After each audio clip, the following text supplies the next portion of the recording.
কোরআনে আল্লাহ রাব্বুল আলামিন চারজন নারীর দৃষ্টান্ত দিয়েছেন। এর দুজন হলো খারাপ আর দুজন ছিলেন ভালো।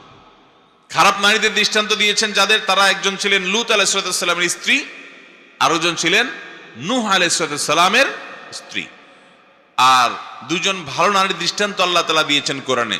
তাদের একজন হলেন এই ফেরাউনের স্ত্রী আসিয়া, আরেকজন ছিলেন মারিয়াম, যিনি ঈসা আলাইহিস সালামের মা। সতী সাধবী ছিলেন। অনেক অনেক কথা সমাজের মানুষ তাকে শুনিয়েছে, তার চরিত্র নিয়ে অনেক প্রশ্ন তুলেছে, অনেক কষ্ট দিয়েছে, সবর করেছেন, ধৈর্য ধারণ করেছেন। আল্লাহ তাআলা তার পবিত্রতা শুধু ঘোষণাই করেন নাই, কোরআনের অংশ করে দিয়েছেন, ইনজিলের অংশ করে দিয়েছেন।